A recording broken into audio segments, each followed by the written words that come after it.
Bonjour à toutes et à tous, merci de votre présence. Aujourd'hui, on va essayer de rentrer dans la tête des investisseurs pour cette année passée et puis l'année qui s'ouvre. Je pense que c'est très intéressant d'avoir le feedback de 2 investisseurs et une entrepreneur qui va pouvoir nous partager pas mal, Alice, avec son projet, comment elle a vécu cette période et comment elle envisage la suite pour le développement de sa start-up. Pour commencer, je vous laisse vous présenter, peut-être c'est plus simple. On commence par Alice et puis les 2 Vincent, investisseurs. Okay, très bien, bonjour à toutes et à tous. Donc, moi je suis Alice Lassalle, je suis la cofondatrice d'une start-up deep tech industrielle qui s'appelle Nimblebot. On fabrique des bras de repos qui ont jusqu'à 25 degrés de liberté et qui ont des capacités de mouvement et d'agilité à 360 degrés et dont on destine à de l'inspection et de la maintenance dans des infrastructures industrielles dangereuses. Donc j'ai cofondé cette société avec mon associé Ludovic Dufaux et aujourd'hui on a fait un seed en début d'année et on est une équipe de 16 personnes et donc j'ai la chance d'intervenir aujourd'hui pour essayer de vous témoigner de la collaboration avec mes 2 investisseurs qui m'encadrent. Voilà. Bonjour à tous, donc Vincent Brousse, je suis directeur d'investissement chez IRDI Capital. Donc IRDI est un fonds d'investissement régional, on investit en Occitanie et en Nouvelle-Aquitaine sur les phases pré-seed, seed, série A. Et donc on est les heureux investisseurs dans Nimblebot notamment, aux côtés d'autres startups.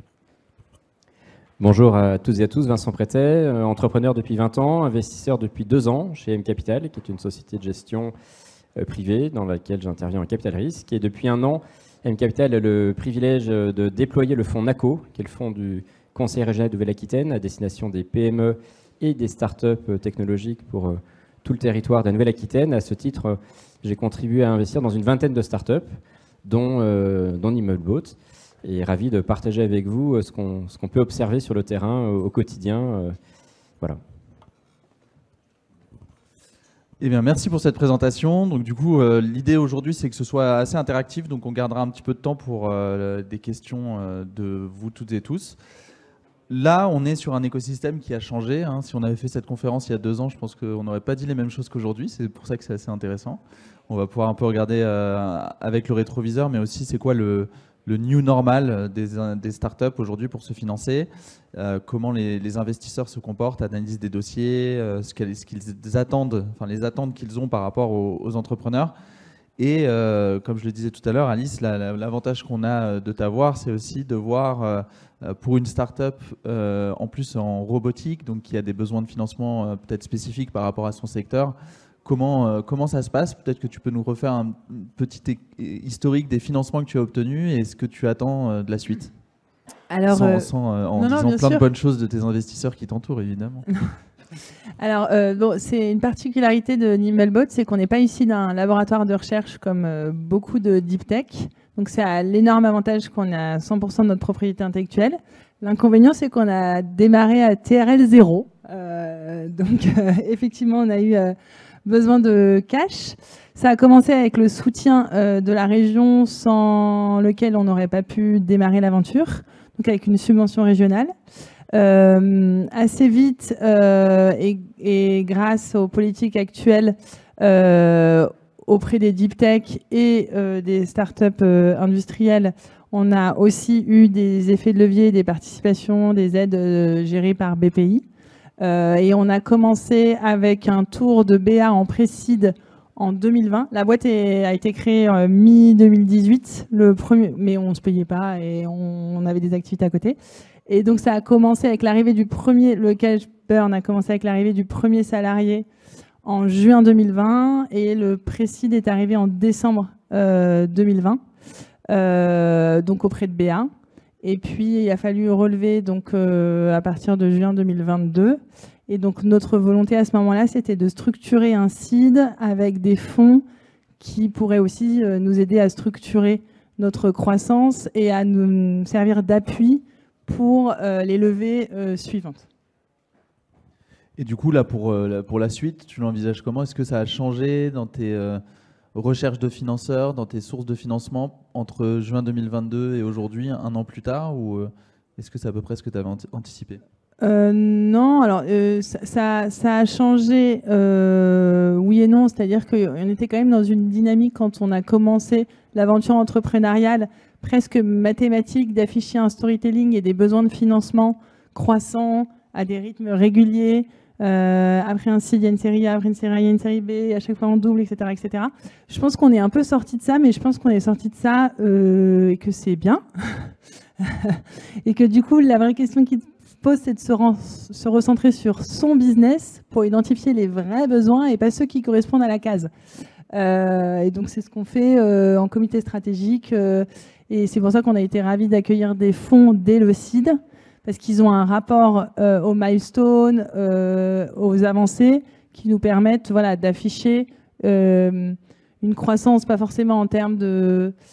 On reste une deep tech, donc on commercialise à peine. Là, on va commercialiser, on a notre première commande qui est tombée, donc c'est très très long pour faire du vrai chiffre d'affaires. Mais par contre, il y a d'autres milestones qui comptent dans la structuration des équipes, dans plein de thématiques différentes. Et ça, c'est bien d'avoir un board d'investisseurs qui peuvent nous dire voilà ce que les suivants attendent de vous et ce qu'il faudra afficher pour que la suite se passe bien. Oui, c'est vrai que c'est intéressant parce qu'on voit que les startups ont connu ces 2 dernières années une période un peu d'euphorie et du coup des mauvaises pratiques qui ont pu se faire, et notamment sur les indicateurs de performance. On était plus à jauger de la valorisation des boîtes plutôt que de comment elles pouvaient dégager des revenus ou rendre efficient le capital qui est investi dans la startup. Concrètement, comment 1 euro investi peut générer 1 euro ou 2 euros de chiffre d'affaires plutôt que 10 euros, puisque c'était pas forcément les métriques qui étaient recherchées au début, du moins dans cette phase, alors qu'il y a des startups comme toi ou des investisseurs, du coup, pour faire un peu le lien, qui ont un peu une position historique différente parce que leur structure est aussi différente. Est-ce que c'est le cas pour toi, Vincent, avec l'IRDI, par rapport aux fonds de VC classiques qui sont, on va dire, sur des investisseurs privés, des LP plus agressifs? Alors, à la question êtes-vous différent, on a très envie de répondre oui. Et êtes-vous adapté au paradigme actuel, on a aussi très envie de répondre oui. Je pense que malgré tout, il y a dans les fonds régionaux quelque chose qui va différer en fait de fonds purement financiers et très souvent en France parisien, ce qui regroupe 90% des levées de fonds. C'est qu'on a justement une approche territoriale qui est beaucoup plus importante qu'un fonds qui serait purement financier. Donc effectivement, on va faire attention à d'autres critères, des critères de création d'emplois sur le territoire, des critères de rayonnement rayonnement territorial. Ça ne veut pas dire pour autant qu'on ne va pas faire attention, qu'on ne va pas réfléchir non plus comme un fonds qui serait purement financier et regarder des indicateurs de chiffre d'affaires, de rentabilité, de croissance. Mais effectivement, on va regarder aussi d'autres choses. C'est notamment pour ça aussi qu'on est chez Nimblebot aujourd'hui. Et tu me disais aussi que c'était une période où vous avez fait le plus de deals au final, dans la période un petit peu plus complexe. C'était ce Vincent? Oui, effectivement, avec le fonds d'ACO, on a pu avoir une posture assez contracyclique. Lorsque l'investissement privé a reflué, une opportunité assez magique là, de pouvoir intervenir avec nos impôts collectivement.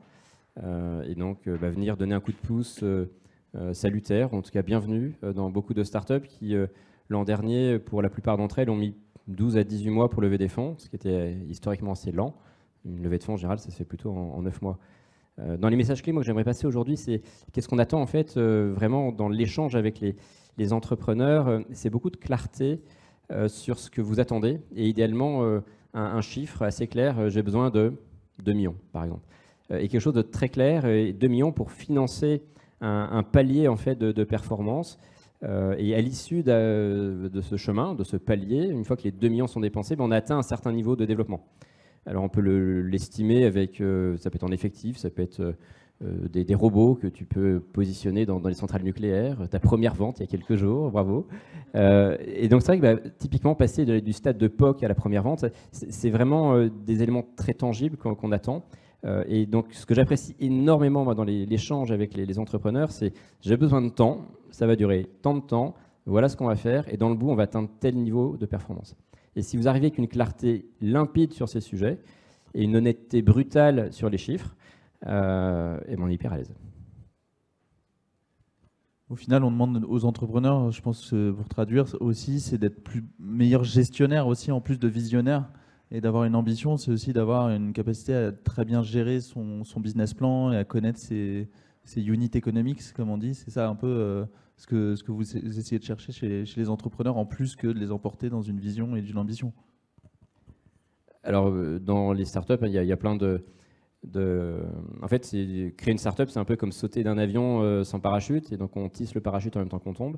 Et l'idée, c'est d'atterrir de la manière la plus douce possible, avec un point d'atterrissage qui sera exceptionnel. Et donc, typiquement, on peut ne pas avoir au démarrage des compétences financières. C'est pas forcément le sujet. J'aurais plus dans l'idée qu'en fait, typiquement, chez Nimblebot, il n'y a pas de DAF aujourd'hui. Hein. Il y a un DAF externalisé, je pense qu'il est dans la pièce d'ailleurs. Et ça, c'est super d'avoir effectivement des compétences qui viennent enrichir l'équipe de direction. Mais avoir cette vision sur le business plan, peut-être pas forcément. La posture, je trouvais intéressante. On nous met, Vincent et moi, dans une position un peu exceptionnelle où, finançant plusieurs entreprises, on accumule une expérience collectivement qui est très riche. Et en fait, on repère plein de pots de banane. Celles sur lesquelles il ne faut pas déraper. Parce que quand on met le pied dessus, dans toutes les autres boîtes qu'on a pu financer, on voit que ça dérape. Et ce qui serait génial quand on arrive à discuter avec des entrepreneurs, c'est que vous nous fassiez un petit peu de place en tant qu'investisseur. Parce qu'on a vu des pots de banane, et on en a plein. La recette pour le succès, on ne la connaît pas. En revanche, les pots de banane qui glissent, on en a vu plein. Et donc, si vous nous faites un peu de place dans l'histoire de la société pour qu'on puisse vous partager les pots de banane sur lesquels, si on marche dessus, a priori, on va glisser, c'est plutôt sympa. Et quand je parle d'honnêteté brutale, c'est typiquement, dites-moi concrètement, quand je vous demande combien de chiffre d'affaires vous faites, ne soyez pas dans le flou, quoi. Je fais 233 000 € de chiffre d'affaires à fin 2023. Et c'est génial. Générer du chiffre d'affaires, c'est hyper compliqué. C'est un peu ce qui a manqué aussi dans l'écosystème ces dernières années ou ces derniers mois. C'était un peu l'authenticité et confondre storytelling avec un petit peu exagérer certains chiffres. Quand on voyait sur LinkedIn des levées de fonds, les montants, c'était pas forcément ce qui avait été fait. Ou alors du moins on arrondissait avec BPI au million supérieur, quoi. Donc c'était ce qui a un peu tiré l'écosystème vers des critères de réussite ou de modèles qui ne sont pas forcément les bons, mais plus pragmatiques, je te rejoins tout à fait. Tu parlais du temps de levée qui est un petit peu plus long, je pense, tu disais 9 mois. Il y a, on va dire en 2020-2021, ça pouvait être 3-4 mois parfois, hein, ça allait très vite, il y avait une concurrence assez agressive sur les levées. 9 mois, du coup, ça veut dire qu'il faut avoir à la fois plus d'argent et gérer mieux son argent pendant cette période. Et aussi, les tickets, est-ce qu'ils sont un peu moindres? Donc j'ai 2 questions sur les tickets pour toi, Vincent, et sur comment on gère sa trésorerie pour garder 9 mois de levée de fonds pour toi, Alice. Alors effectivement, on sort d'une période d'euphorie qui avait commencé avant le Covid et dont le Covid a en plus donné un coup de boost sur toutes les valeurs tech. Donc c'était relativement facile de lever de l'argent. Aujourd'hui, on lève en plus longtemps sur des tickets qui sont plus petits avec des valorisations qui sont plus basses. Donc c'est un peu la réalité du marché. C'est une généralité évidemment, vous avez des exceptions partout. Les exceptions, ça concerne souvent des entrepreneurs qui sont déjà très très bien connectés, qui ont souvent eu un succès auparavant, qui ont déjà tous les contacts. Donc si vous n'appartenez pas à cette catégorie, il faut que vous ayez une vision, il faut que vous anticipiez en fait, et que vous sachiez que tout prend toujours plus de temps que ce qu'on espère au départ. Donc ça veut dire qu'il faut mieux gérer sa trésorerie. Ça veut dire peut-être qu'il faut réfléchir à des plans B, peut-être des recrutements qui ne seront pas faits si jamais vous voyez que ça commence à prendre un petit peu de temps dans vos discussions.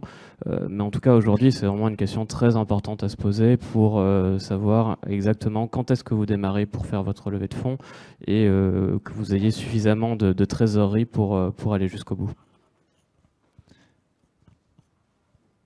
Moi, avant de répondre sur la question de la trésorerie, je pense que quand on est entrepreneur, on ne comprend pas, et c'est peut-être là le sens du titre dans la tête d'un VC, à quel point en fait c'est codifié et que la thèse d'investissement donne le cap de la faisabilité ou non de l'investissement. Et donc on a toujours l'impression qu'on va réussir à tordre la case parce que notre projet est cool, parce qu'on est sympa. Bon, ça n'existe pas. Et finalement, la levée de fonds, elle se fait bien en 3 mois à partir du moment où on est extrêmement serein sur les personnes qu'on a en face pour présenter le projet. Et ce qui prend 6 mois, 12 mois et plus, c'est cette préparation-là, de comprendre l'écosystème, de comprendre ce que c'est qu'une thèse d'investissement, de comprendre ce que c'est qu'un ticket, ce que c'est qu'un lead. Et quand on en est au seed et qu'on n'a aucune connaissance de ça, même quand on est accompagné par l'écosystème et votre présence ici montre que vous l'êtes, c'est un vrai gain de temps. Donc en fait, nous, on a toujours considéré qu'il nous fallait 1 an de trésor pour lever. Et en fait, l'expérience me le dira, mais je pense que plus on va aller dans les levées de fonds, moins de temps. En fait, mieux on aura cartographié l'écosystème. Donc nous, on fait une deep tech hardware. Autant vous dire que c'est la face nord de l'entrepreneuriat quand on doit lever des fonds, même dans la période euphorique. Et il n'y a qu'une poignée de gens qui sont capables de financer ça. Qu'ils soient régionaux ou nationaux. Et donc, il est très, très important de comprendre qui fait quoi. Et c'est ça qui fait gagner du temps. Donc, tu as eu un certain nombre de financements non dilutifs, bancaires. Comment tu as constitué ta trésorerie avant cette levée de fonds? D'abord, on n'a pas de DAF, mais oui, on est accompagné. Donc, on a une bonne gestion du mur. Hein. On sait quand est-ce qu'il va tomber. On sait aussi comment faire pour l'écarter. C'est une gestion de la trésorerie, c'est une gestion du cash burn. Et puis, on sait aussi qu'il existe des financements alternatifs pour retarder un peu le mur. Que, attention à la subvention, parce qu'il y a une contrepartie d'investissement qui est réelle et donc ce n'est pas forcément une solution. Il y a du bancaire, il y a des OC, il y a des choses. Je pense que si on est bien connecté à l'écosystème, si on a des bons rapports, qu'on est transparent, et transparent tôt, pas transparent à 3 semaines de se prendre le mur, transparent à 6-9 mois de se prendre le mur en disant « j'aurais besoin de cash pour faire ça à tel moment » et ça commence à sentir pas très bon. Il y a des choses. On est dans un pays où on est accompagné, BPI accompagne, la région accompagne, il y a des choses, donc il faut surtout s'appuyer sur l'écosystème en place, être transparent, être franc envers soi-même, avec ses équipes et aussi envers les investisseurs et le bancaire. Et voilà. Moi, on a signé avec 1 mois de retard. Je ne payais pas mes salaires. J'ai appelé mon banquier en disant « il faut que vous nous fassiez confiance parce que là, il faut débloquer 70 000 € maintenant ». Et il l'a fait, mais il l'a fait parce qu'il connaît la société qui nous accompagne depuis longtemps et qu'effectivement, quand je l'ai regardé droit dans les yeux en disant « là, il va falloir faire un truc », il l'a fait, mais ça se travaille. Oui, ça rejoint ce que tu disais avec Vincent sur l'authenticité, la transparence. Je pense que c'est bien d'insister dessus parce que c'est très compliqué pour un entrepreneur de dire tout va bien sur LinkedIn toute la journée auprès de ses employés et qu'en COMEX, ce soit pas le cas. C'est un espèce de masque social qui met une pression colossale. Or, il y a tout avantage à être plus authentique. Et là, c'est plus compliqué. Donc, on sort pas en maillot de bain, mais on met un anorak, quoi. Enfin, on s'adapte à la situation parce que si vous arrivez en board et que on vous dit que c'est très compliqué en termes de trésor et qu'après vous avez un rendez-vous avec vos employés qui vous demandent quand est-ce qu'on passe à la semaine de 4 jours, voilà, là ça tire un petit peu l'élastique. Et j'avais une question pour toi, Vincent, tu parlais des critères un petit peu.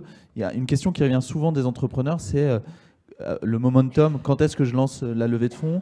Est-ce que les investisseurs ils attendent du chiffre d'affaires, du MRR? À partir de quand c'est le bon moment en termes de croissance commerciale? Du coup, Alice évoquait la notion de thèse d'investissement. C'est vrai qu'elle est assez centrale. Et donc ça, c'est un bon moyen de rentrer dans la tête d'un investisseur puisque ça vient vraiment définir la thèse d'investissement, notre terrain de jeu, nos modalités d'intervention. Donc la thèse d'investissement, un fonds peut être spécialiste d'une tranche d'âge dans la vie de la société, donc l'amorçage, avant les premiers chiffres d'affaires, la phase de croissance, l'hypercroissance. Ça peut être un positionnement sectoriel, la médecine, l'environnement. Ça peut être un positionnement très technologique, ça peut être un positionnement... voilà, il y a plein de positionnements, un positionnement géographique, des tailles de tickets. Donc ça, c'est important à bien l'avoir en tête, puisque si vous allez voir un ami business angel, si vous allez voir les fonds de Laurent dans le bout qui met des tickets à 15 millions avec BPI France et SPI, voilà, c'est pas les mêmes besoins, les mêmes attentes. Donc ça, faut qu'on l'ait collectivement en tête. Et c'est vrai que c'est un apprentissage à faire. Quand on est primo-entrepreneur, on ne s'en rend pas compte en fait, que le marché aujourd'hui est à un tel point structuré. C'est une industrie qui a énormément progressé au cours des dernières années. Voilà, donc après, qu'est-ce qu'on regarde? Avec le fonds NACO, la position, elle est double nous concernant. On a un regard pour la partie start-up, un regard pour les start-up commerciales où c'est plutôt à partir de la série A, donc une trentaine de personnes, 1 million d'euros de chiffre d'affaires, que le fonds peut être un bon partenaire pour ancrer davantage des belles entreprises de la tech, mais sur une thèse plutôt très commerciale. Et puis sur une thèse deep tech, donc là, le marché est à 10 ans minimum. Vous avez en tête un jour de déposer 3-4 brevets, d'avoir 3-4 thésards, et un jour de faire 300-400 000 euros de CIR. Voilà, pour moi, c'est ce que j'appelle une boîte deep tech. Quand vous êtes sur cette épure-là, ou cette trajectoire-là, c'est ce que vous allez devenir un jour, le fonds NACO peut éventuellement apprécier de rentrer très tôt dans l'aventure des entreprises et de venir les financer très très tôt. Donc, des fois en sortie de la SAT ou après que quelques business angels soient passés. L'écosystème est extrêmement bien maillé et donc on a des modalités d'intervention qui sont très spécifiques avec des capacités ensuite de suivi qui dépendent de la taille de nos fonds. Vincent ? Oui, alors c'est très difficile de répondre à la question de départ parce que effectivement tout dépend de votre business et tout dépend de la personne à qui vous vous adressez effectivement. Je dirais que on peut effectivement faire le distinguo entre les entreprises qui ont un produit qui est capable de se vendre et là on s'attend à ce que vous ayez du chiffre d'affaires. Si c'est un produit qui se vend à des très grands comptes, on va vous demander d'avoir un petit nombre de clients, mais du coup un chiffre d'affaires important. Et si c'est un produit qui se vend à des petits comptes, à des PME, on s'attend à ce que vous en ayez déjà plusieurs dizaines de clients. Donc, et à côté de ça, vous avez des entreprises qui sont industrielles, qui sont dans la santé, qui vont travailler sur une molécule. Là, on ne va pas s'attendre à avoir des preuves au niveau du chiffre d'affaires, parce que de toute façon, sur certaines molécules, vous n'avez pas d'autorisation de mise sur le marché. Donc, on va regarder d'autres critères qui vont être des critères de constitution de l'équipe, des critères d'avancée dans les brevets, par exemple. Et donc là, le chiffre d'affaires ne sera pas forcément nécessaire.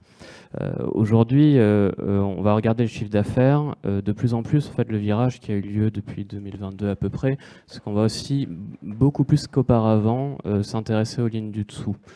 Donc tous les fonds ne sous-traitaient pas ou ne sous-estimaient pas plutôt cette donnée, la donnée de la rentabilité. Mais aujourd'hui, ça devient vraiment une préoccupation majeure pour tout l'écosystème de se dire, vous devez être capable de démontrer une rentabilité, les fameuses courbes en J, où après l'investissement, vous creusez vos pertes, mais les pertes, au bout d'un certain temps, finissent par diminuer pour que vous retrouviez une rentabilité. Ça, c'est quelque chose qu'on a eu tendance peut-être à un peu sous-estimer lors de la période d'euphorie.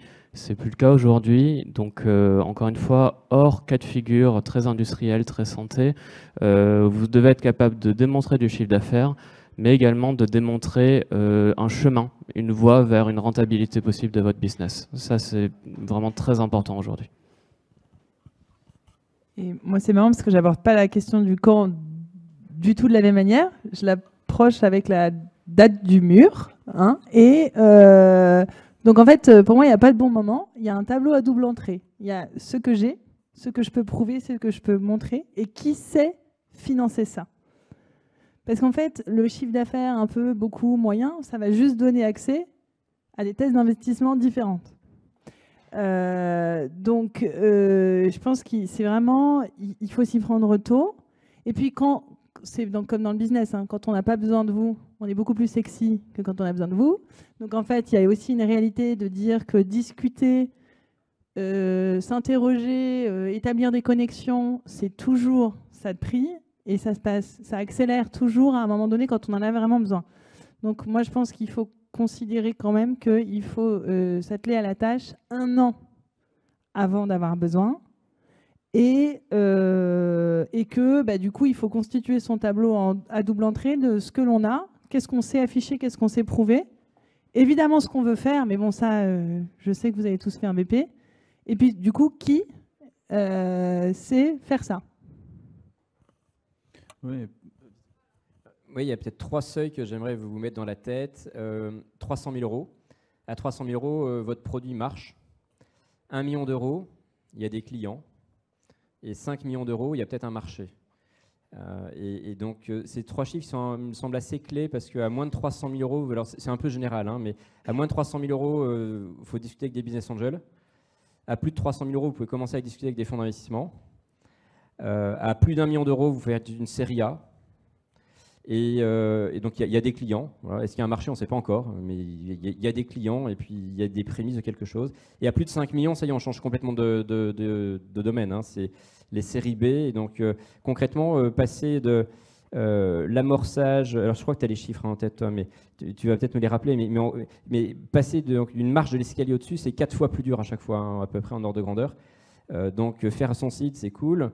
Son amorçage, c'est 4 fois plus dur. Pardon, sa série A. Et puis la série B, c'est 16 fois plus dur. Mais voilà, 300 000 à 1 million, 5 millions, c'est des ordres de grandeur qui restent, je trouve, quand même assez communément partagés. Oui, je suis d'accord. Après, on voit toujours parfois des sites de 5 millions. Enfin, tu commences à avoir des contre-exemples. C'était très compliqué. Généralement, le tour de site, c'est le premier tour. Et je suis d'accord avec toi. Généralement, ils sont entre 300 000 et 1 million d'euros. On reste dans le financement d'amorçage parce qu'à partir du moment où on cherche plus d'argent, c'est qu'on constitue des équipes beaucoup plus grosses. Tout dépend du secteur avec le besoin de capital qu'on a au début. Mais oui, c'est clair que c'est challenging. On avait fait avec Eldorado une étude assez complexe, assez complète du funnel et complexe aussi parce que c'est, comme je le disais tout à l'heure, les informations elles sont très opaques dans cet écosystème. On doit aller un peu travailler au corps pour voir quels sont les vrais chiffres, les vraies tendances. Et quand on voit le funnel, ce dont on ne parle pas, par exemple, c'est tous les entrepreneurs qui ont tenté une série B et qui ont échoué. On voit sur les articles de presse tous ceux qui ont levé leur série B. Or, le chiffre est assez colossal puisque entre des startups en seed et une startup qui arrive au statut de licorne, c'est environ 1% des startups qui ont tenté ce chemin de levée de fonds. Donc à chaque fois avec un entonnoir qui diminue et à chaque fois avec en échec, s'ils échouaient à lever une série A, c'était soit un M&A, une opération de sortie, de revente un peu à la casse, soit continuer l'activité en étant indépendant du besoin de financement de la série B. C'est peut-être, ou de la série A. C'est peut-être aussi un chemin de pensée qu'il faut faire évoluer dans l'écosystème aujourd'hui, en 2023 et 2024 qui va s'ouvrir. Il n'y a pas que les levées de fonds qui comptent, on n'arrête pas de le dire. Et un succès entrepreneurial peut être aussi de lever 1 ou 2 fois et d'atteindre très vite son marché, les l'EBITDA, un business très sain. Pas forcément scalable dans 25 pays avec des multiples de croissance impressionnants, mais une courbe en J où avec le peu de capital que j'ai pu réussir à lever, on a généré du revenu et on est allé chercher des clients. On a passé du temps plutôt après cette première levée à aller chercher ces clients-là. Donc c'est vrai que aujourd'hui, là on va atterrir à la fin de l'année dans l'écosystème de l'investissement à environ 8 milliards et demi levés dans la French Tech, on va dire. L'année dernière, on était plutôt à 15 milliards, 15,4 milliards. Donc on voit que ça a chuté. En plus, dans ce chiffre de 8 milliards et demi, il y a Vercor ou des entreprises qui ont levé des sommes très astronomiques, donc qui font un peu gonfler les chiffres. Mais en gros, ce qui est beaucoup plus challenging aussi, c'est à partir de la série A et série B, ce qu'on disait tout à l'heure, parce que les valorisations sont plus incertaines, parce que les fonds aussi ont des obligations de résultats auprès de leurs souscripteurs et leurs investisseurs et que les performances sont négatives pour certains d'entre eux, donc ils auront du mal à relever eux-mêmes. Donc on est un peu sur une période compliquée sur le late stage ou les séries A, B et plus. En revanche, sur le seed et l'amorçage, il y a encore beaucoup de choses, beaucoup de projets. C'est beaucoup plus simple aussi à valoriser. Si on parle un petit peu de la valorisation, comment vous avez approché ce critère très important et comment ça a évolué ces dernières années? Peut-être en commençant même par toi, Vincent, et puis chacun d'entre vous. C'est la question qui est le plus débattue entre les investisseurs et les entrepreneurs. Et à ce jour, j'ai pas entendu ou lu de méthode qui soit vraiment impartiale et qui donne un chiffre précis d'une valorisation d'entreprise. Donc, comment on fait concrètement? En fait, c'est un mélange de différentes techniques, des valorisations qu'on appelle des valorisations intrinsèques, où on va essayer de donner une valeur à l'entreprise indépendamment de son marché. Et ensuite, une valorisation qui va tenir en compte du marché, où on va chercher des comparables, où on va tenir compte du momentum actuel, qui en ce moment n'est pas fantastique du coup. Et donc d'un niveau de dilution à la fois cible souhaitée par les entrepreneurs et cible souhaitée par nous les investisseurs. Et de tout ça, en fonction de notre envie de faire, évidemment, on va réussir à atteindre un chiffre. Donc, ça n'a rien de vraiment très scientifique, malheureusement. Ça a c'est beaucoup une conséquence des négociations, une conséquence de l'envie que vous avez réussi à susciter chez les investisseurs. Si vous réussissez à avoir plusieurs fonds VC en concurrence, forcément, vous êtes plutôt en position de force. Si vous avez de la trésorerie dans vos comptes et que vous ne voyez pas le mur de cash à 2 mois arriver, vous êtes en position bien meilleure pour négocier que si vous dites que si vous ne signez pas, dans un mois, vous allez mourir. Donc, il n'y a pas malheureusement de méthode claire, mais c'est un mix entre différentes méthodes qui fait qu'on arrive à un chiffre où on se dit que, sur les startups qu'on a vues, dans des univers similaires, on arrive à peu près à telle valorisation. Et donc, on applique ça aux entreprises dans lesquelles on souhaite investir. Toi, Alice, tu es arrivé avec une valorisation que tu voulais absolument. Moi, j'ai appelé le banquier, hein, donc j'étais pas en position de négocier. Mais ce qui est bien, c'est qu'en fait, on s'en remet. C'est-à-dire qu'on peut être très, très, très, très déçu d'un deal et se sentir complètement dans un traquenard. Mais en fait, la réalité, c'est que aujourd'hui, ce qui crée de la valeur... Alors, d'abord, il y a des métriques, il y a des réalités. C'est-à-dire que démarrer trop pour l'entrepreneur, c'est pas très intéressant. Parce qu'après le seed, il y a la série A. Et en fait, quand on affiche, il y a quand même du cash qui est injecté. Donc, il y a des valos qui augmentent de toute façon, etc. Et donc, il y a quand même une réalité de toujours cartographier ce qu'on va avoir pour l'étape d'après et avoir une idée du prix auquel ça pourra être revendu. Donc, à un moment donné, même si on a l'impression de subir sur une première étape, ça n'affiche qu'une copie, entre guillemets, plus belle pour l'étape d'après. Donc, en fait, c'est moins grave que ce qu'on pense. Et l'autre point, c'est que plus on a plus on a constitué une relation, en fait, c'est pas tellement le combien, c'est avec qui on a envie de prendre des décisions importantes pour la boîte. Et en fait, quand on est à l'aise avec la personne qui représente le fonds, avec qui on fait les négociations et qu'on considère bon, parce que nous, il faut le noter comme vous, il vous note, hein, et donc il faut que vous considérez qu'il va avoir de la création de valeur, parce que s'il n'en a pas, pour le coup, c'est là où vous pouvez considérer avoir été pillé. S'il en a, c'est là où la boîte va exploser. Donc en fait, je pense que la valo, on le cristallise, c'est toujours le sujet de cristallisation, bien sûr, mais c'est pas très transparent, donc je pourrais pas vous dire que toutes les boîtes qui ont réussi n'ont pas forcément celles été les mieux valorisées, j'en sais rien. Mais en tout cas, en tant qu'entrepreneur, si après on est en confiance et que on a le sentiment d'aller dans le bon sens pour l'entreprise au travers de nos comités stratégiques, et on se dit ok, bon, la prochaine fois, je m'y prendrai plus tôt, comme ça j'aurai plein de fonds autour de la table et je réussirai à avoir un peu plus de poids dans ma négo. Alors sur la valo, j'ai deux messages. Le premier, je rejoins bien Alice. Effectivement, en fait, on crée une entreprise et si on vient la financer ensuite, nous en tant qu'investisseurs, après les fondateurs, c'est pour la développer. En fait, c'est pour former une équipe. Et donc, il y a deux sujets. Il y a le premier, la création de valeur, elle n'est que liée aux hommes et aux femmes qui transpirent au quotidien dans l'entreprise. Alors, au premier lieu, effectivement, les fondateurs, hein, ils portent une vision. C'est eux qui embarquent le bateau. Mais après, effectivement, les entrepreneurs sont rejoints par des salariés, par les clients, par des investisseurs. Donc, c'est en équipe, en fait, qu'on réussit, qu'on crée une entreprise. Dans l'immobilier, on dit que la valeur de l'immobilier, c'est location, location, location. Pour une start-up, c'est people, people, people. C'est vraiment, de loin, le facteur le plus important. Et donc, il faut aussi laisser un peu de place aux investisseurs. Et donc, c'est peut-être le deuxième message pour les entrepreneurs. Plutôt que vous battre sur la valo, qui est un truc qui est un peu complexe et de toute manière, on ne sait pas si ça marche très bien, tout le monde sera content que la valo soit élevée. Mais souvent, c'est toujours un petit peu plus long, comme le disait Vincent, et c'est rarement plus court. Et du coup, une valo un peu plus basse, mais avec des capacités de relution, c'est souvent beaucoup plus facile. Et donc, plutôt que voilà, je prends l'exemple d'une start-up qui voudrait, je ne sais pas moi, avec 300 000 euros, avoir une valo de 5 millions. Et ben pour moi, ça, c'est impossible. Et donc, vous pouvez essayer sur ce chemin, hein, mais vous allez mettre 12 mois, 18 mois, vous rendre compte qu'effectivement, c'est très difficile à financer. Par contre, vous revenez avec une valo, je sais pas moi, 2 millions. Bon, bah là, c'est peut-être beaucoup plus entendable.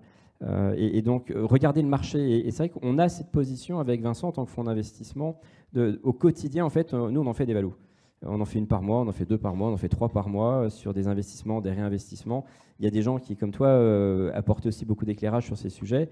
Donc, on est un peu surentraîné de ce côté-ci. Donc, je pense qu'il faut vraiment essayer d'être dans un échange et finalement d'aller dans le sens d'accélérer la vitesse de croisière de l'entreprise. Et donc, se battre sur la valo et en faire un mur infranchissable, c'est souvent un écueil que je repère, moi, dans beaucoup de sociétés. Une valo un peu plus basse, un peu plus attractive, avec des capacités de relution, notamment sous forme de BSPCE, ça peut être très intéressant. Oui, je te rejoins tout à fait. Pour parler un peu des stats, le site pour l'amorçage, ça n'a pas tellement évolué de ces dernières années. Les valorisations restent assez standards. Il n'y a pas une énorme chute des valorisations en amorçage. C'est toujours un petit peu une sorte de règle de 3 qui est appliquée entre le montant que vous levez, le montant que vous êtes capable de lâcher à ce stade du tour de table, donc entre 15 et 25% généralement. Et du coup, en faisant une règle de 3 assez simple, on tombe sur la valorisation que vous pouvez annoncer, qu'il faut justifier et dont il faut intégrer, comme disait Alice, le fait que ce n'est pas qu'un chèque que vont vous donner des investisseurs, hein, sinon vous pouvez aller voir n'importe quel investisseur. C'est vraiment qu'est-ce qui va apporter en plus de ce chèque, parce que vous allez partager la gouvernance, vous allez échanger et travailler au quotidien avec ces personnes. Peut-être qu'on pourra un petit peu en parler, surtout dans la période qui change, puisqu'on est dans la tête d'un VC 2023 et puis 2024 pour se projeter, et comment ça aussi ça a changé.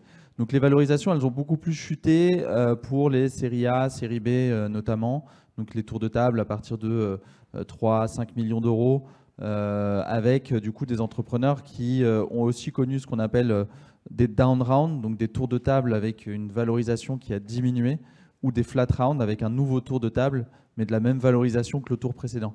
Ce qui ne sont pas des super signaux, parce que ça montre qu'ils ont été trop valorisés. Donc le conseil qu'on donne très souvent, et ce que disait Vincent, c'est si on arrive en ayant une valo trop élevée, bah après, ok, même si vous réussissez à lever, il va falloir la justifier, cette valo, pour aller à la prochaine étape, soit retrouver des investisseurs ou redemander du capital. Donc c'est un piège d'être trop valorisé. Et là, on le voit aujourd'hui qu'il y a beaucoup d'entreprises qui ont du mal à se refinancer parce qu'elles étaient dans les périodes euphoriques.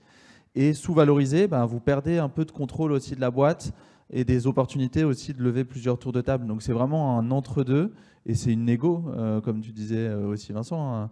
L'investisseur, il veut le plus de parts pour le moins cher et l'entrepreneur, il veut lâcher le moins pour le plus possible.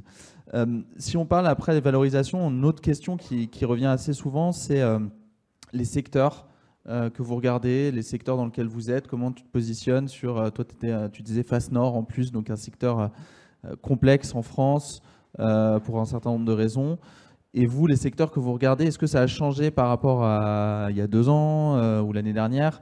Là, on parle beaucoup d'IA, de deep tech, d'industrie. Est-ce que vous suivez ce mouvement ? Comment vous cherchez des secteurs nouveaux ou de demain ?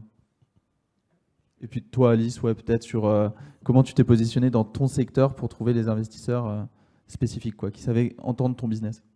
Alors, donc des gens qui font du hardware, il n'y en a pas beaucoup. Après, ça m'a toujours paru un peu étrange.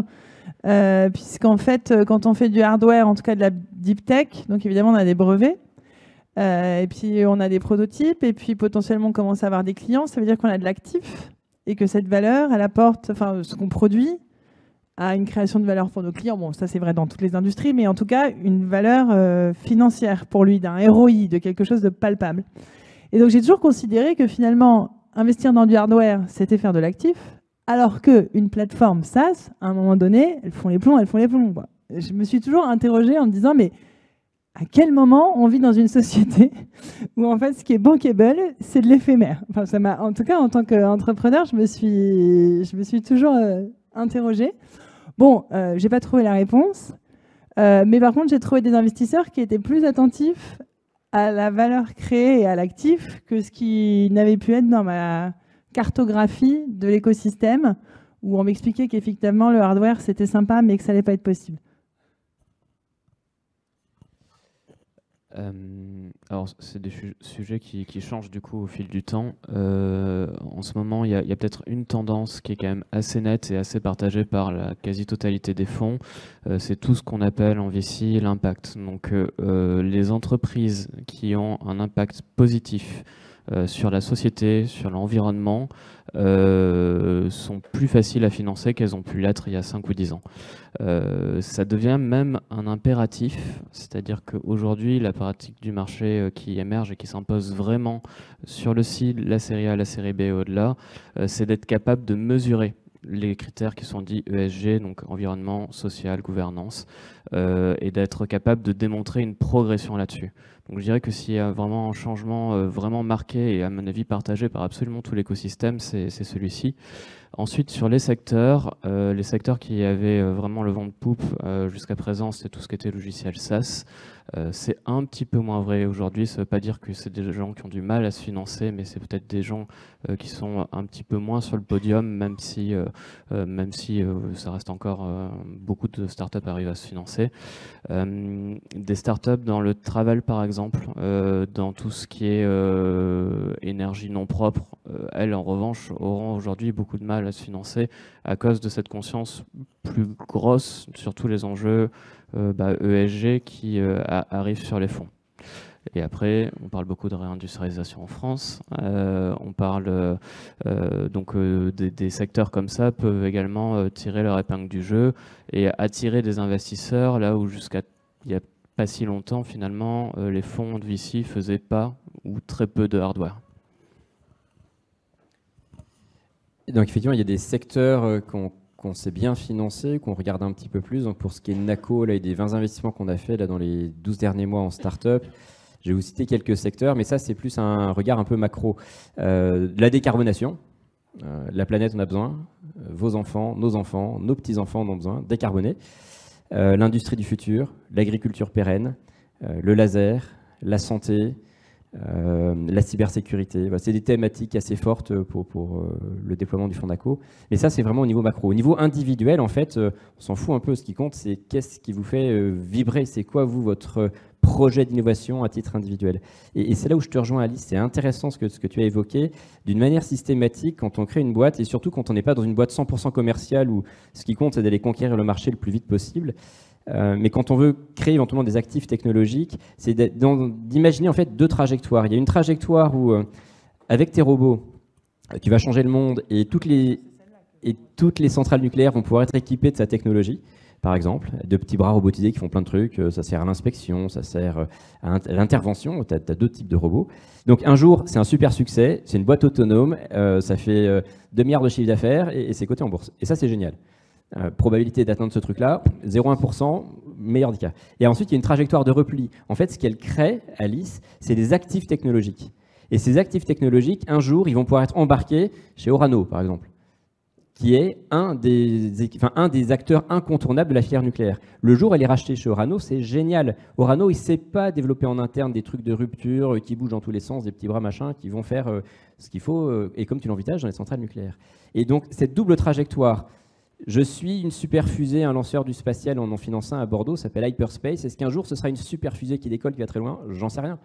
Par contre, ils ont une techno de rupture de propulsion hybride qui est assez géniale. Et bien un jour, cette techno, elle peut intéresser d'autres acteurs. Et donc, avoir en permanence cette double trajectoire, c'est hyper intéressant.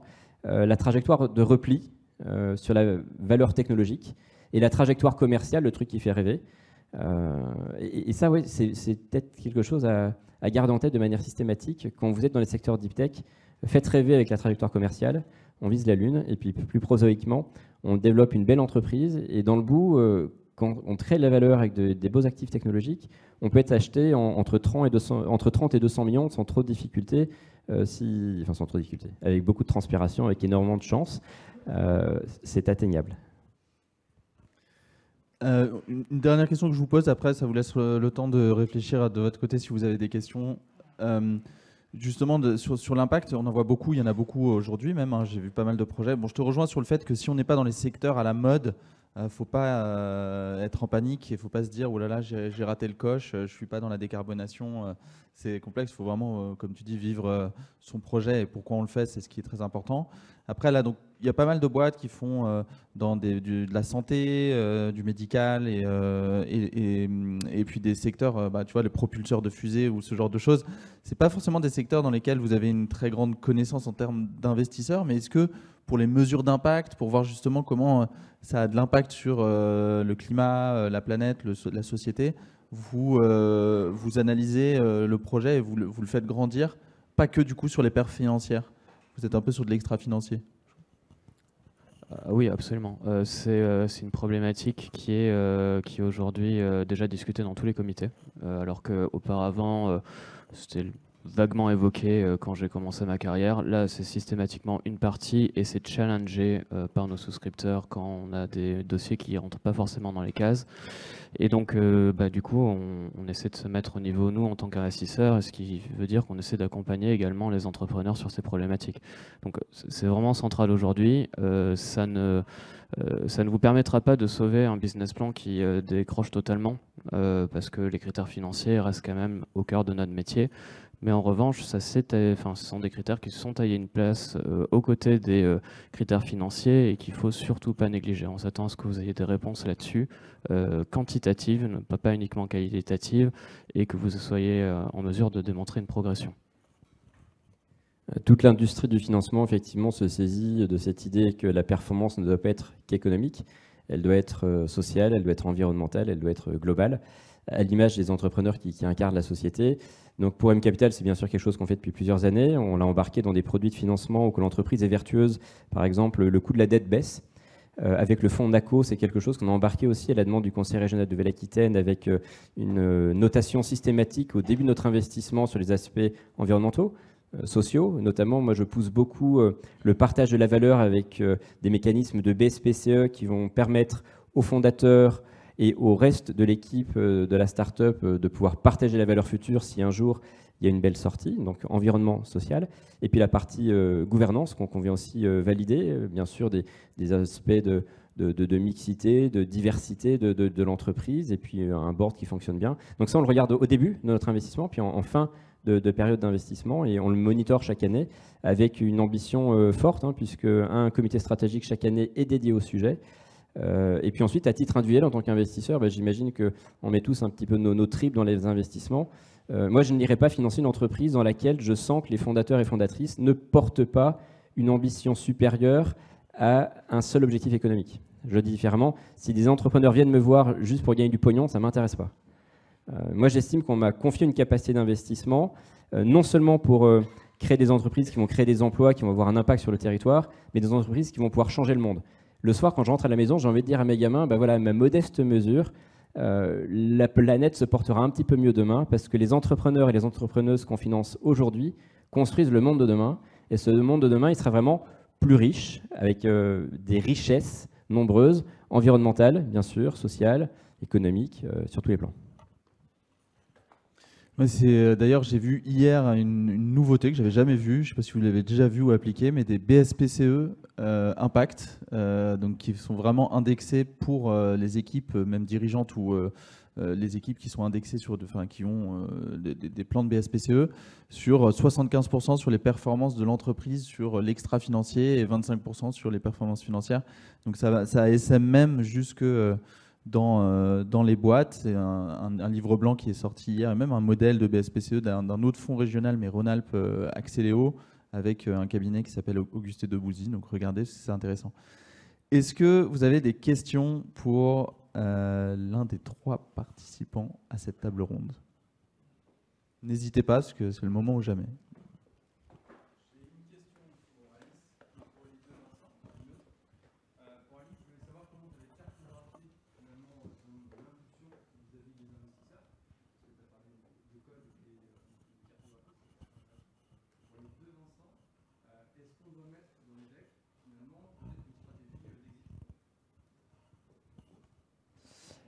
Alors sur la cartographie, donc je pense qu'aujourd'hui, ce type d'événement est important parce qu'en fait, on a accès physiquement à un certain nombre d'investisseurs qu'on peut challenger. Donc j'avais commencé par l'écosystème et la rencontre humaine, parce qu'il ne faudra pas oublier que c'est son associé. Donc je crois vraiment aussi que c'est important d'échanger. Voilà.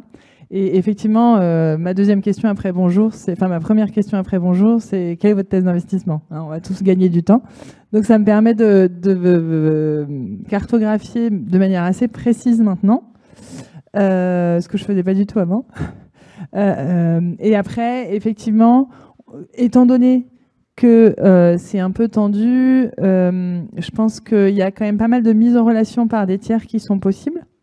D'entrepreneurs à entrepreneurs, mais aussi d'investisseurs à investisseurs. Et moi, ce que j'ai fait, mais ce que je fais commercialement et ce que je fais quand je fais du réseau, c'est que les premières parties qui m'ont dit « Non, mais c'est pas ça ma thèse d'investissement, laisse tomber, ça n'arrivera pas », bah, la deuxième question, c'est quoi tes recos? Qui sont les gens qui vont financer mon projet? Et donc, en fait, voilà, tout le monde se connaît, tout le monde maîtrise, enfin, entre investisseurs, les thèses sont plus ou moins maîtrisées, mais en tout cas, voilà. Et donc, j'ai eu des mises en relation après des no-go, quoi. C'est pas grave. Enfin, voilà, la reco, ça fait partie des best practices. Et je pense qu'il ne faut pas hésiter à faire ça. Sur la question de la cartographie, moi, je vous encouragerais, en tout cas, si moi, je devais relancer une start-up, je le ferais. Si vous allez voir Pampirdi et que vous vous intéressez à Vincent Brousse, typiquement, c'est de regarder les investissements qu'il vient de faire, de prendre contact avec les start-upers qu'il vient de financer, lui dire il fait quoi, comment ça se passe, c'est quoi ses critères. Et franchement, faites cette due deal, c'est hyper riche. Et puis vous saurez exactement où vous mettez les pieds, puis vous marquerez des points parce que vous aurez une recommandation chaude et vous comprendrez exactement ce que peut faire Vincent, réciproquement pour tous nos confrères. Sur la question ensuite, est-ce qu'il faut mettre des slides sur l'exit? Là, ça dépend vraiment d'où t'en es. S'il n'y a pas de slide sur l'exit, ça veut dire que vous n'avez pas encore en tête que c'est un truc important pour nous. Et en tant que fonds d'investissement, en fait, on place de l'argent pour faire grandir l'entreprise, mais à un moment donné, cet argent, il faut qu'on le ressorte. Parce que cet argent, en fait, c'est pas ni celui de Vincent ni le mien, hein, c'est des souscripteurs, donc d'autres entités qui nous l'ont confié. Et cet argent, on le met au travail dans les entreprises, elles grandissent, et le moment venu, on sort. Donc, s'il n'y a pas de slide sur l'exit, ça veut dire que ce n'est pas clair pour vous qu'il faut qu'à un moment donné, on sorte. Donc, ça vaut le coup d'avoir des slides. Ensuite, quand tu es en amorçage, franchement, à moins que tu aies déjà fait 15 startups et que tu aies une grosse expérience entrepreneuriale, tu n'en sais rien de la sortie. Mais donc, mettre moins de 3 noms, ça montre que tu as compris qu'il fallait qu'on en parle. Et par contre, plus la boîte grandit en maturité, plus l'exit va devenir quelque chose d'important. Et donc là, ça va devenir très significatif en série A, série B. Ça va devenir central dans la thèse d'investissement. Et il y a d'ailleurs des fonds dont la thèse d'investissement, c'est préparer l'exit. Il y a des fonds dont la thèse d'investissement, c'est je rentre 10 mois avant l'introduction en bourse. Donc l'écosystème est hyper fragmenté sur des micro-niveaux d'intervention. Et donc, voilà, moi je pense que ça vaut vraiment le coup de mettre le slide. Par contre, dans un premier temps, il y a un titre, exit, et puis tu peux mettre un gros point d'interrogation, je sais pas, mais je sais que je dois me poser la question. Je rebondis sur la question des ref calls sur les fonds. Trop peu d'entrepreneurs le demandent. Dans votre roadshow, on va vous demander à parler à vos anciens collègues, on va parler à vos salariés, on va parler à vos clients, tous pour leur demander comment vous vous comportez. Il n'y a pas de raison pour que ce ne soit pas réciproque. Et donc du coup, effectivement, c'est un très bon conseil de Vincent. Je vous engage très vivement à appeler les entrepreneurs, à demander des intros au fonds pour savoir comment le fonds se comporte. Car quand on est entrepreneur, j'ai l'impression que le monde est un petit peu opaque. Il y a des fonds qui ont des réputations très marquées sur le marché et qui correspondent à un certain type d'entrepreneurs et pas à d'autres. Donc c'est vraiment un très bon conseil à retenir. Sur l'exit, j'aurais une sensibilité un petit peu différente de celle de Vincent. Je dirais que ce n'est pas forcément nécessaire de faire une slide dessus parce que finalement, le but du jeu du deck, c'est déjà de montrer votre vision et quelle est votre proposition de valeur, à quel problème vous réglez, jusqu'où vous allez. En revanche, c'est très important de vous être posé la question, non seulement pour répondre à la question qui va venir à un moment ou à un autre, mais surtout parce qu'il faut vraiment avoir en tête que quand nous rentrons quelque part dans une start-up, notre objectif c'est de sortir et il y aura, enfin, c'est une condition sine qua non en fait. On sortira à un moment ou à un autre. Donc vous devez vous demander dans quelles conditions vous souhaitez qu'on sorte, parce que ça peut vouloir dire vendre la totalité de la boîte. Et justement, pour rebondir avec un sujet dont on a parlé précédemment, plutôt qu'une discussion arc-boutée sur la valo au tenté, qui effectivement peut être nuancée de plein de manières et qui peut vous fermer des portes par-dessus le marché, vous seriez peut-être bien inspiré de vous demander quelles sont les conditions de sortie du fonds et qu'est-ce que vous mettez dans votre pacte d'actionnaire à ce propos. Ça peut être beaucoup plus important pour vous, au même titre que les sujets de gouvernance d'ailleurs, que juste se battre sur une valo à ce moment-là. Et juste sur l'exit, parce que je trouve que c'est intéressant là, d'enfoncer un peu les portes ouvertes. Mais le Fonds européen d'investissement publie hyper régulièrement des stats sur ce qu'ils appellent les routes vers l'exit, donc les chemins de sortie. Donc le chemin de sortie, malheureusement, le plus fréquenté, c'est la faillite. Ensuite, le chemin de sortie le plus probable est celui dans lequel vous allez faire des investisseurs heureux. Je précise, en capital risque. C'est l'acquisition de votre société par un industriel. Donc ce qu'on appelle aussi le strategic buyer, là, c'est vraiment l'acquisition par une grosse boîte. Ça, c'est vachement bien. Et souvent, à titre individuel, pour vous, c'est cool aussi parce que l'aventure continue chez le corporate et vous faites des belles choses avec plus de moyens. Vous avez un boss, mais vous avez des clients, vous avez plein de choses, c'est chouette. L'introduction en bourse, c'est hyper peu probable, mais ça arrive de temps en temps. Et par contre, il y a un mythe qu'il faut quand même enlever de nos têtes respectivement, c'est le rachat par soi-même. Donc que vous rachetiez votre boîte à vos investisseurs, c'est possible, mais le jour où ça se fait, on n'est pas content du tout parce que la valo est rikiki. Donc c'est plutôt une trajectoire d'échec. Donc c'est pas franchement l'option à mettre en avant. Je précise bien que je parle de start-up parce qu'effectivement, le jour où vous êtes une société qui a un EBITDA très positif, vous pouvez chercher de l'endettement, on peut voir les choses différemment, mais c'est rarement la trajectoire de sortie quand on a une start-up. Eh bien, il est 15h, pardon, et je pense qu'il y a des startups qui ont rendez-vous. Donc, merci à tous les trois pour votre participation aujourd'hui et bonne journée à tout le monde. Bon courage pour vos pitchs.